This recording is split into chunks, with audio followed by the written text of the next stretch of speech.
जय शनिदेव। जय शनिदेव। क्या नाम है आपका? आशुतोष। आशुतोष, कहाँ रहते हैं आप? राजस्थान, अलवर। मैं गलत नहीं हूँ तो आपके चश्मे का एक कोना टूटा हुआ है। जी सर, बिल्कुल। दिख गया। राजस्थान में कहाँ रहते हैं? अलवर में। थोड़ा आगे है। अलवर में आप रहते हैं। क्या हुआ था आपको? मनु भैया के पास आप क्यों आए? मुझे डाइजेशन खराब रहता था पिछले 4-5 साल से। तो डॉक्टर को दिखाते, गुड़ खा लेते। डॉक्टर को दिखा लिया खूब, और मैंने क्या बोलते आयुर्वेद और नेचुरोपैथी से भी जुड़ गया। हाँ NLS natural life style, Delhi में मोहन गुप्ता जी है। हाँ जो हर किसी को ठीक कर देते हैं, मरे हुए को भी। हाँ। लेकिन वो भी मुझे ठीक नहीं कर पाए। मरे हुए को मतलब वो लिक्विड पे रखते हैं और नया जीवन चालू हो जाता है। हरड़ वगैरह देते हैं और भी नेचुरल मेडिसिन देते हैं। हाँ। लेकिन मैं कहीं ठीक नहीं हुआ। तो वो क्या क्या ठीक करते हैं? वो सब कुछ ठीक कर देते हैं, कैंसर तक भी ठीक करते हैं वो। हाँ। लेकिन उनसे भी ठीक नहीं हुआ। तो फिर आप मेरे पास क्यों आए? फिर मुझे रात में सपने आते थे, मैं मेडिटेशन करता था। हाँ ईश्वर का स्मरण करता था। मुझे मालूम पड़ा मुझे कुछ नेगेटिविटी से रिलेटेड प्रॉब्लम है। हाँ। मैंने इंटरनेट पे आपका यूट्यूब पे वीडियो देखा, देख के मुझे बहुत इंस्पायर हुआ मैं। फिर उसके बाद मैं आपके पास आया। फिर आने पर मुझे भैया ने बताया कि मुझे चुड़ैल है, जो मेरा सारा खून पी रही है और मल मूत्र वगैरह खाती है और डाइजेशन में सारा खाना खा जाती है और डाइजेशन डिस्टर्ब रखती है। तो आप मेरे पास क्या दिन हो गया है आपको? मुझे अभी 5 दिन हुए हैं। 5 दिन हुए। तो आपका अनुभव क्या रहा? मुझे अनुभव रहा, मैं रात को 2 दिन पहले मैं रात को जप कर रहा था। रात को 12 बजे जप करते करते मेरी समाधि लगी। समाधि लग के मेरी जो काली छाया थी वो हट के अलग हो गई। उससे मेरा डाइजेशन थोड़ा ठीक हुआ।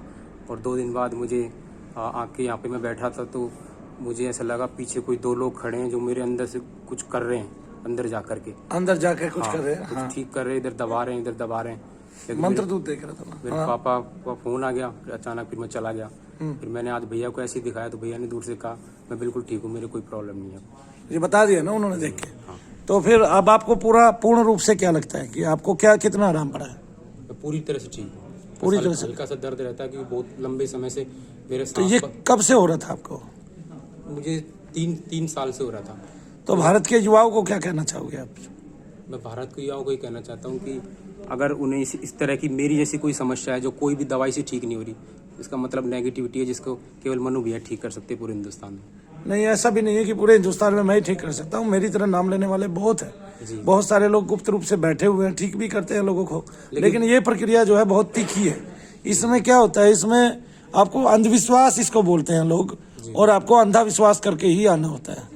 और जब आपका अंधाविश्वास होता है तभी आप ईश्वरीय कृपा प्राप्त करते हैं। वैसे हमारे द्वारा जो मंत्र चिकित्सा से आपका रोग ठीक किया जाता है, तो मंत्र चिकित्सा विज्ञान ये एक तरह से केंद्र है या रोग संस्थान है। मंत्र चिकित्सा से आपका रोग निवारण होता है यहाँ पर। तो ये आपको कैसा लगता है कि आपने जो है ना मंत्र चिकित्सा से आप ठीक हो गए, आपको कोई दवाई नहीं दी, टैबलेट नहीं दी, और केवल आपको जप करना सिखाया? तो अब आप क्या जप करते हैं? मैं ओम ऐं ह्रीं क्लीं चामुंडा विच्छे ओम का जप करता हूँ। तो आज आपने हमारी वीडियो देखी, आज आप क्या वो जप करने वाले हैं? जी बिल्कुल, मैं जप करूँगा। तो आप मन ही मन जप करते हैं या कैसे जप करते हैं? मैं पहले बोल के ही जप करते थे? पहले बोल के जप करता था, फिर मन में करने लगा, फिर महामन में करने लगा। हाँ। फिर मैंने 4 जप दोनों का अभ्यास हो गया आपका? जी, फिर मैंने 4 जप कर लिए। ओम ऐं ह्रीं क्लीं, और ऊपर ओम नमः शिवाय ओम, और उसके सामने जो है ओम, जो मुझे माता ने मंत्र बताया था सपने में आके, वो जी जो आपने मेरे को बताया भी था मेरे ख्याल से। ठीक है। वो फिर नीचे ओम शम शनिश्चराय नमः। हाँ, तो मैंने आपको क्या कहा था, जब इस तरह कोई देवता कान में स्वप्न में मंत्र बता के जाए तो वो आपको जरूर करना चाहिए, क्योंकि भारत में बहुत सारे साधक जो सफल हुए हैं, जिनके बहुत उच्च कोटि के साधकों में जो हैं और जिनके नाम है, उनको बहुतों को आपकी तरह ही कर्ण में मंत्र दिया गया है, वो भी देवताओं के द्वारा। तो जब देवताओं के द्वारा मंत्र दिया गया तो आप पर दोनों तरह से कृपा फलीभूत हुई, और आज आप जो है भगवान से भी जुड़े, आपका रोग भी निवारण हुआ, और आपको शक्ति का जो है संचालन भी हुआ। तो वाइब्रेशन हुई है यहाँ पर रहकर? हाँ, मुझे बहुत वाइब्रेशन हुई। मैं भी यहाँ पे बैठा था तो मुझे ऐसा, मतलब ऐसे होते ना शनि ग्रह के जैसे वलय होती है। हाँ, वलय कंकड़ होती है। वलय होती है, ऐसे 2-3 वलय के रूप में कुछ शक्तियाँ थी जो ऐसे कुछ यहाँ से घूम रही थी। ये इतने शब्द आपको कैसे आए? जी, आप बहुत अच्छे तरीके से बोलते हैं। कहाँ तक आप पढ़े लिखे हैं? मैंने मास्टर्स कर रखा है संगीत में, PhD के लिए कर रहा हूँ अभी राजस्थान विश्वविद्यालय। राजस्थान विश्वविद्यालय से संगीत में ही मास्टर कर रखा है, जी। और PhD के लिए तैयारी करते हैं आप। जी। तो संगीत में क्या आप सीखते हैं? सारे राग? संगीत में राग सीखते हैं, और मैं शास्त्रीय गायन सीखता हूँ, शास्त्रीय गायन से। और मुझे इंस्ट्रूमेंट्स भी बजाना आते हैं काफी सारे इंस्ट्रूमेंट मैं बैठा था तो मैं जॉब कर रहा था, तो आप मुझसे कह रहे थे ये हारमोनियम बजाना कब सिखाओगे मुझे? नहीं, हारमोनियम बजाना तो मुझे आता है। जी जी जी हो सकता है मैंने आपसे पहले सीखा हो, मैं 7th क्लास में था तब सीखा था मैंने। जी ठीक है ना, लेकिन मैं भूल भी गया हूँ, ये भी बात है। जी जी। ठीक है, हाँ। लेकिन अब आप मुझे जो है राग बिलावल है आपके कोर्स में, हाँ, सुनाइए। राग बिलावल तो नहीं है, अभी मेरे थोड़ा सा उसका बंदिश ध्यान नहीं आ रही। मैं आपको राग भैरव सुनाता हूँ। राग भैरव सुनाइए। शंकर महादेव ने बनाया। हाँ। सा रे ग म प ध नि सा नि ध प म ग रे सा। भोर भई आज भोर भई आज आए हो प्रीतम तरफत अब मोरी बीती सागरी रैन भोर। कहाँ कहूँ तो से कहाँ कहूँ तो से मोरे मन की विपदा। घरी पल छिन मोहे नाही परत चैन भो।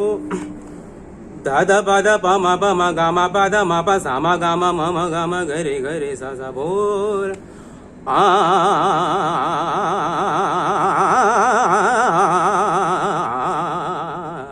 भोर भोर भोर भई। क्या साधना का काम है भी, बिल्कुल तो साधना पूरी पड़ी। लेकिन आपने गाया बहुत अच्छा। सबसे बड़ी बात, आप मुर्गियाँ अच्छी लगाते हैं थैंक यू। और आपका जो स्वर है वो बहुत ही मीठा है नहीं, और गजब का स्वर है। ये कहिए, आप बहुत ऊंचा भी गाते हैं, नीचे से नहीं गाते हैं, ऊंचे से ही गाते हैं ना। जी जी। कौन सा स्वर है आपका? मैं क्या है भैया, ऊंचा गाने की कोशिश करता था, लेकिन जो नेगेटिविटी थी ना, वो चाहती थी कि मेरे लंग्स खराब हो जाएं। हाँ। तो मेरे उसने जो जितने भी जो रोम छिद्र होते हैं ना, जो ये सांस लेते हैं, वो सब बंद कर दिए उसने। मैंने डॉक्टर को दिखाया, डॉक्टर बोले आपके अस्थमा है और कुछ है, कफ बनता था। ऐसा लगता था जैसे कि कोई चीज ने बांध दिया वो तो है। जो चीज आपके अंदर रहेगी उसको जो बीमारी होगी वही आपको महसूस होगी। आपको पता है, हमारे पास एक फौजी आया जी जी और उस फौजी को क्या था कि वो फौजी जब वो उसको वो बजाना पड़ता था, क्या बोलते हैं वो जो स्वर का एक छोटा बाजा होता है, अच्छा अच्छा। एक छोटा बाजा भी तो होता है ना, एक छोटा बाजा। हाँ होता है उसको। हाँ, तो वो बजा नहीं पाता था। तो वो बजा इसलिए नहीं पाता था क्योंकि पहले बजा पाता था वो, क्योंकि उसको एक प्रेत लिपट गया और वो उसके गले पे बैठने लग गया और वो उसके गले को हमेशा खराब किए रखता था और उससे आवाज ही नहीं, फूंक ही नहीं लगाने देता था उसमें आगे ना। तो इस तरह से होता है। तो जिस तरह आपको नेगेटिविटी थी, प्रेत बाधा थी, उसी तरह सारी दुनिया को ऐसे ही भरी पड़ी है, लेकिन वो लोग जानते नहीं है और उनके सारे काम रुके पड़े। आज आपको पता चल गया, बस यही है कि आपको पता चल गया। तो आपने कब मुझे देखा इस तरह से? भैया मैंने आपके आज से 3 साल पहले देखा था, लेकिन 2 साल पहले क्या हमारे पितरों को बांध रखा है, तो पापा का माइंड घुमाती थी वो चीज़ें। तो मैं पापा को लेके आया था आपको पुराने दाम पे। अच्छा अच्छा। लेकिन पापा को लगा, पापा ने क्या इस तरह की चीज़ों को जानते नहीं है, तो पापा को लगा ये तो बहुत पैसे ले रहे हैं ऐसे वैसे। तो उनको लगा, और मुझे मालूम था इसके पीछे कितने पैसे खराब हो सकते हैं, 2-4 हज़ार में आप तो इलाज करते हो। तो मैंने पापा को बोला, पापा ने घर कि फिर मुझे लगा कि फिर मेरा भी मन ख़राब हो गया, फिर मैं चल दिया यहाँ से। वो नेगेटिविटी में आया था ना वहाँ पे, तो मेरे सर घूमने लग गया एक धाम की पवित्रता के कारण। हाँ, समझ महसूस हो गया था। हाँ। तो मैं वहाँ से चल दिया। तो फिर उसके बाद मैं बहुत परेशान रहा। मैं 3 बार मेरे को मूठ भी छुड़ाई थी इससे पहले, जो हमारे पीछे है। तो 3 साल का टाइम दिया था उसने। तो मैं हर उसको बीमार होता था, उसको क्या बोलते हैं, उसको होता है ना अमावस को, हर अमावस को बीमार होता और डेथ कॉज पे आते आते एकदम बच जाता। फिर दूसरे साल डेथ कॉज पे आके फिर बच गया। फिर तीसरे साल ही लास्ट टाइम था, तो मुझे कोई मिला नहीं, तो मैं तो शंकर भगवान की मूर्ति के आगे बैठ गया, मेरे मामा के यहाँ जाके। घर छोड़ दिया मैंने, घर पे ज़्यादा बीमार होता था। तो मैं ऐसे जाप करता रहा। फिर मेरी बहन की वहाँ से कॉल आया, कोई बाबा है जो देह बदल के जाते हैं, बस देह बदलने की सिद्धि है और भी काफ़ी सिद्धि है। तो उनके वहाँ 5 दिन सेवा दी मैंने। तो उन्होंने मेरे सिर पे हाथ धरते ही खत्म हो गई मूर्त तो। लेकिन उन्होंने बोला मेरे को अभी लंग्स की प्रॉब्लम रहती है मैं। तो फिर मैंने बोला मैं आपकी और सेवा करना चाहता हूँ। तो उनको बेटा है तो सेवा है, कर सेवा, तेरे को वाहेगुरु देगा आशीर्वाद। तो मैं करता रहा, लेकिन उनकी सेवा बहुत कठिन थी, मैं कर नहीं पाया। मैं बीमार रह गया था, बहुत शरीर कमजोर हो गया था। और 3 बजे उठते थे, 11 बजे सोते थे हम। सारे दिन धुआं चलता रहता था बाबा जी का। सारे दिन चिलम देते थे उनको और आँच भर के देते थे। मंदिर में झाड़ू करते थे और खाना बनाते थे और उनके कुत्तों की लैट्रिन वगैरह साफ करते थे, कुत्तों को नहलाते थे, उनकी घोड़ी को घुमा के लाते थे। और मतलब वहाँ पे सुबह से। कहाँ है ये बाबा? हाँ जी, ये कहाँ है बाबा? राजस्थान पे हेल मंडावर में, अलवर में। क्या नाम है बाबा जी का? उनका नाम है उनका नाम मैं मोबाइल में बताऊंगा आपको, मेरे कुछ है ना, प्रभाती नाथ जी, नाथ परंपरा के हैं। तो मैं उनको करता रहा, उनका स्वभाव बहुत खराब है, वो बात ही नहीं करते किसी से ज्यादा, बहुत कम करते हैं। ऐसे बोलते हैं, अगर वो गाली दे देते तो आशीर्वाद देते हैं, तो मेरे को तो वो गाली देते थे हमेशा। उन्होंने कुछ तो प्यार से, उतने ही आशीर्वाद लगते हैं हाँ आपको। वो बोलते थे गाली। उनके आशीर्वाद से कोई बात नहीं, आज आप उनके आशीर्वाद से ही ठीक बैठे हैं और सुरक्षित है, और उनका ही आशीर्वाद है कि आप ठीक हुए। मनु भैया कहीं कुछ करने वाले नहीं है, तो प्रभातीनाथ महाराज की जो है ना आप पे अद्भुत कृपा हुई है। आपने जो सेवा की है उसका लाभ आज मिला है शनिदेव के धाम में आके। जी जी, ठीक है ना, बोलो सच्चे दरबार सबसे अच्छे दरबार की जय। अच्छा, कोई आपने लाइट में कोई भजन याद है? अब बस वो है क्या मोबाइल, हाँ, मोबाइल तो सबके पास है। इसमें लगाओ, तानपुरा लगा दो थोड़ा सा यूट्यूब पे। मुझे ऐसे ही सुना दो, तानपुरा ऐसे ही समझ लूंगा मैं। हाँ।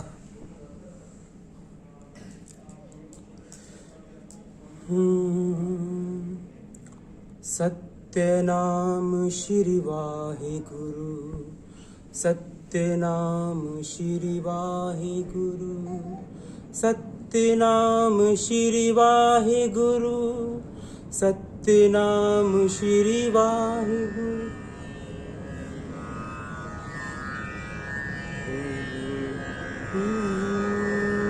ऊंचा गाना पड़ेगा अब आपको। और सत्यनाम श्री वाहे गुरु, सत्यनाम श्री वाहे गुरु, सत्यनाम श्री वाहे गुरु, सत्यनाम श्री वाहे गुरु, सत्यनाम श्री वाहे गुरु, सत्यनाम श्री वाहे। आप बहुत अच्छा गाते हैं, लेकिन क्या कहते हैं इस बार क्या है, हमारा अगर भाई देख रहा होगा तो वो टोक देगा हमें।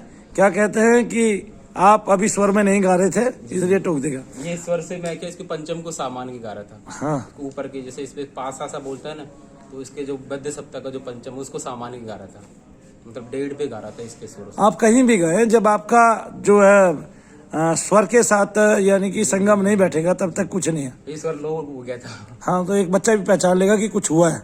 जी जी, है ना, ऐसे ही ना। जी अभी तो बहुत घबराहट हो रही है मेरे, क्या कि मैं बहुत वीक हो रहा हूँ और बीमार हो रहा हूँ। आपने अचानक कैमरे के सामने बैठा दिया। देखो, एक बच्चा मेरे पास आया, वो बहुत ज्यादा बीमार था, 3500 रुपए की सप्ताह में दवाई खाता था। उसने मुझे कहा कि मुझे वो है, क्या बोलते हैं, डिप्रेशन है। मैंने कहा डिप्रेशन नाम की कोई बीमारी नहीं होती। डिप्रेशन क्या होता है, आपका विचार नीचे गिर गया, आपको डिप्रेशन बता दिया। ठीक है, आपका विचार उठ गया तो आप महान भी तो होते हैं। तो जैसे विचार गिरा है ऐसे विचार को उठाइए, और विचार को उठाने के लिए अच्छे साधकों के पास जाए, अच्छी जगह बैठे, अच्छा काम करें। ठीक है ना। मैंने कहा इससे अच्छा तो आप अगर ताश वालों को भी देखेंगे तो भी आप डिप्रेशन से बाहर हो जाएंगे। आगे ना, लोग इस बात को समझते नहीं है, लेकिन क्या कहते हैं, आखिरकार उसने हमारी बात मानी और उसने केवल ये समझा कि मनु भैया मेरे साथ हैं। इससे उसकी 3500 रुपये सप्ताह की दवाई तो छूट ही गई, साथ में बीमारी कहाँ गई ये उसको पता ही नहीं। डिप्रेशन में ज़्यादा क्या होता है कि वो बहुत बार तो आपको नींद नहीं आती, किसी एक विचार को आप बार बार सोचते हैं। ठीक है ना, कि मुझे मरना है, मुझे मरना है, मेरा कोई काम नहीं है, मैं मर जाऊं या ऐसे हो जाऊं, बार बार आपको यही तरह के ख्याल आते हैं, या मैं ऊपर से कूद जाऊं, इस तरह की बातें होती है। ठीक है ना। और कई बार ये प्रेत के कारण भी होता है। तो प्रेत के कारण, जैसे एक लड़का पहले हमारे पास ठीक होके गया था, उसका प्रेत उसको रोड के किनारे खड़ा करके ये कहता था, उधर से टेम्पो आ रहा है कि मार इसमें टक्कर, टेम्पो टूट जाएगा, मार इसमें टक्कर, टेम्पो टूट जाएगा, मार इसमें टक्कर, टेम्पो टूट जाएगा। तो वो ऐसे विचार को गिराना, उठाना, आप डिप्रेशन से बाहर आ जाते हैं, विचार को उठाते हैं। भैया मैं रात को भी सो रहा था ना, तो वो तांत्रिक मुझे दिख रहा था जो मुझे क्रिया कर रहा था। छोड़ दे अब, बोल जय शनिदेव। लेकिन यहाँ पे नहीं आया वो, जय शनिदेव।